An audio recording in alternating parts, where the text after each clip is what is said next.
கபர்களை கட்டி உயர்த்தி ரூஸ் நடத்தவோ, கபர்களை கட்டி உயர்த்தி கொண்டாட்டங்கள் நடத்தவோ, கந்தூரிகள் நடத்தவோ, கபர்களில் போய் வணக்க வழிபாட்டை செலுத்தவோ அல்லாஹ் திருக்குர்ஆனின் மூலம் கட்டளையிட்டிருந்தார். அல்லாஹ்வுடைய தூதர் நபிகள் நாயகம் ஸல்லல்லாஹு அலைஹி வஸல்லம் அவர்கள் அழுத்தம் திருத்தமாக நமக்கு கட்டளை பிறப்பித்திருந்தார். இந்த உலகத்தில் எல்லா பக்கங்களும் தர்காக்கள் உண்டாகி இருக்கும். அடங்கப்பட்ட நல்லவர்கள் எல்லாம் வணக்கத்திற்குரிய மனிதர்களாக மாறி இருப்பார்கள். வணங்குகிற நீங்களும் வணங்காத நாங்களும் என்று இருப்பினவர்கள் இந்த மனித சமூகத்திலே தேவையில்லை. எல்லோரும் வணங்கி இருப்போம். எப்படி பெருநாளை கொண்டாடுகிறோமோ அதே போல வருடத்தில் ஒரு நாளை தேர்வு செய்து நம்முடைய நல்லடியார்களுக்கு நாம் எல்லாம் ஜெகஜோதியாக ஊரெல்லாம் திரண்டு கொடி கட்டி அன்னதானங்கள் வழங்கி உருசும் கந்தூரியும் நடத்தலாமே. அல்லாஹ்வுடைய தூதர் சொன்னால் அல்லவா நாம் செய்ய முடியும் என்பா அந்த சகோதர சகோதரிகளே. அல்லாஹ்வுடைய தூதர் தடுத்திருந்தால், அல்லாஹ் தடுத்திருந்தால் அந்த காரியத்தை நாம் செய்யலாமா? நபிகள் நாயகம் ஸல்லல்லாஹு அலைஹி வஸல்லம் அவர்கள் சொன்ன கபர் ஜியாரத்தும் இஸ்லாமிய பெரும்பான்மையான மக்கள் செய்கிற கபர் ஜியாரத்தும் வேறொன்றாக இருக்கிறது. அல்லாஹ்வுடைய தூதர் சொன்ன அந்த ஜியாரத்தில், உத்தம சஹாபாக்கள் சொன்ன அந்த ஜியாரத்தில், தாபியீன்கள், தபா தாபியீன்கள், இமாம்கள் எல்லாம் நமக்கு கற்றுத்தந்த அந்த ஜியாரத்தில் கடலை இல்லை, சக்கரை இல்லை, ஊதுபத்தி இல்லை,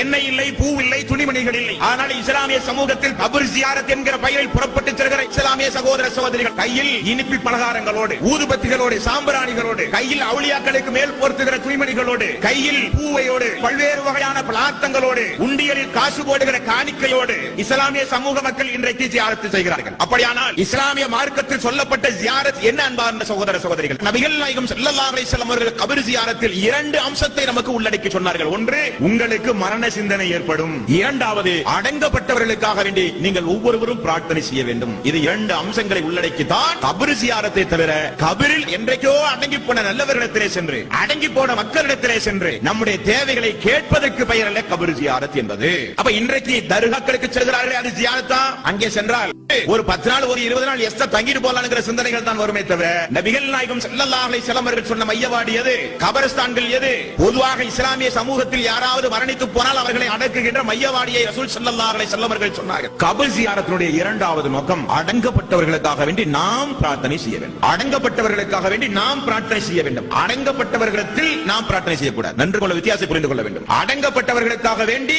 நாம் பிரார்த்தனை செய்ய வேண்டும். நாம் உயிரோடு உள்ளவர்கள், அவர்கள் எல்லாம் மரணித்து விட்டார்கள். அவர்களுக்காக நாம் பிரார்த்தனை செய்ய வேண்டுமே தவிர அவர்களிடத்தில் பிரார்த்தனையை வேண்டி நாம் செல்லக்கூடாது. இரண்டுக்கும் நிறைய வித்தியாசங்கள் உண்டு. அவர்களுக்காக வேண்டி நாம் பிரார்த்தனை செய்தால் அது தௌஹீத். அவர்களிடத்தில் பிரார்த்தனையை தேடி நாம் சென்றால் அது ஷிர்க், இணை வைத்தல். தாயினுடைய மன்னரையை சந்திக்க இஸ்லாமிய சமூக மக்களுக்கு நேரம் இல்லை. தந்தையினுடைய மன்னரையை ஜியாரத் செய்ய இஸ்லாமிய சமூக மக்களுக்கு நேரம் இல்லை. மகனுக்கோ, சகோதர சகோதரிக்கோ, உற்றார் உறவினர்களுக்கோ, குடும்பத்து நண்பர்கள் இறந்தால் அந்த கபரஸ்தானை சந்திக்க இஸ்லாமிய சமூகத்திற்கு நேரம் இல்லை. உண்டியலில் காசு போட்டு சேர்த்து வைத்து ஹஜ்ஜுக்கு போவதை போல அஜ்மீருக்கு பஸ் பிடித்து செல்கிறார் ஏர்வாடிக்கு. உண்மையான சத்தியமான மார்க்கம் என்னவென்று மக்களுக்கு தெரியவில்லை. எது மார்க்கம், எது மார்க்கத்திற்கு அப்பாற்பட்ட காரியம், எது ஏகத்துவம், எது ஏகத்துவத்திற்கு அப்பாற்பட்ட காரியம் தெரியாது.